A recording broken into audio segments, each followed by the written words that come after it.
bring up our third speaker, who's Kitty Currier. Kitty is finishing her PhD at the University of California, Santa Barbara. And I think Helen is one of her advisors, her co-author. And her title is Geodesigning from the Inside Out. Kitty, take it away.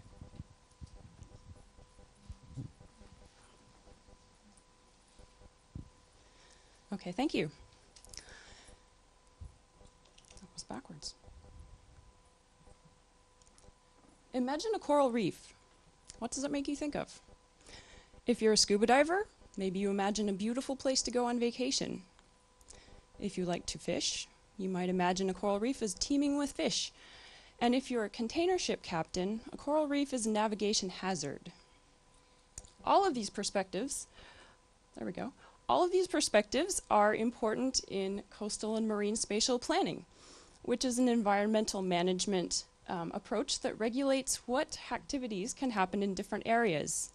So we start by designating different activity areas. They may be cultural or ecological, commercial, military, many more. And then we ask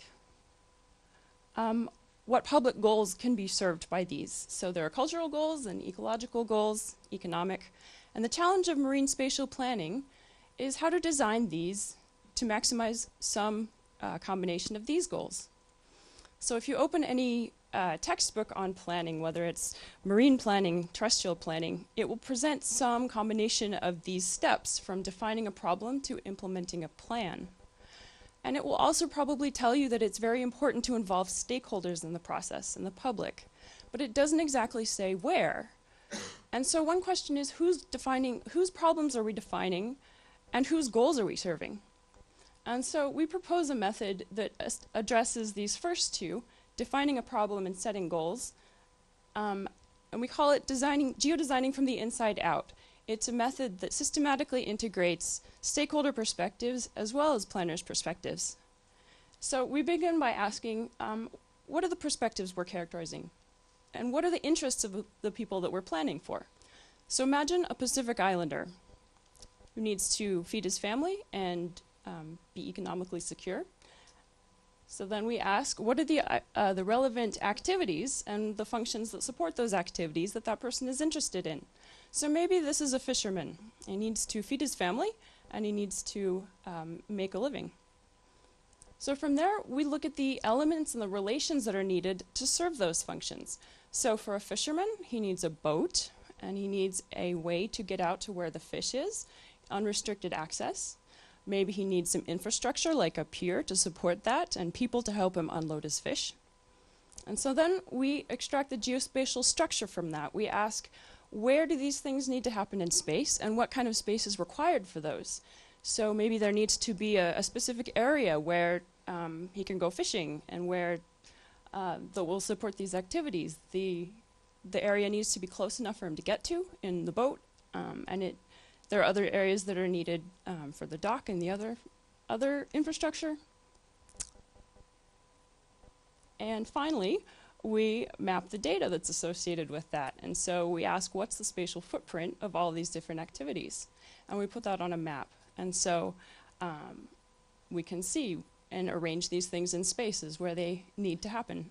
So the reason we call it geodesigning from the inside out is because we start with people's perspectives and their interests and the functions that need to be served. And then we move down and trace a path from those to the actual geospatial data and where these things need to happen. So to help us do this, we're going to use a tool that's already been mentioned in a presentation today. This is called C-Sketch. It's an online collaborative web tool for geodesign that lets people access spatial data sets and submit their own plans. So for example here, this is for designing a shipping lane. And they can share these with other people and discuss them on forums, and the tool will do some analysis and give feedback to the users about their proposed plan. And what we see as geodesigning tools in the future is not simply representing things like a coral reef as a digital object with a set of attributes, but as a component of a system that enables different activities and interests, and actually not just of one system, but many different systems. So seeing a coral reef not just as a thing in space that has certain biodiversity, but as something that, that enables fishing, it enables ecosystem functions like protecting coastlines, and it enables different livelihoods. And so, thank you.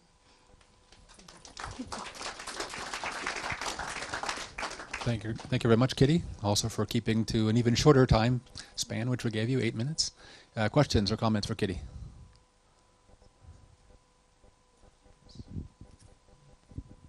My name is Gerda Roeleveld. I'm working for Deltaris, a knowledge institute on soil and water issues. I got the impression from your description that inside out means that you start with the stakeholder perspective.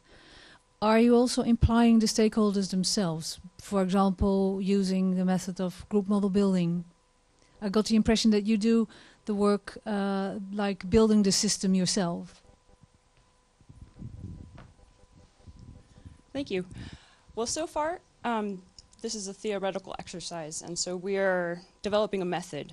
And what we'd like to do is actually test this, and I'm interested in both developing the tools as well as putting them to use and actually talking with people, individuals, whether that's surveying people online or meeting with them, and actually asking people to provide this information and working with them all the way through until the data. So it's both a tools perspective from developing the tools that actually enable this information to be collected and represented, but then also carrying out the method.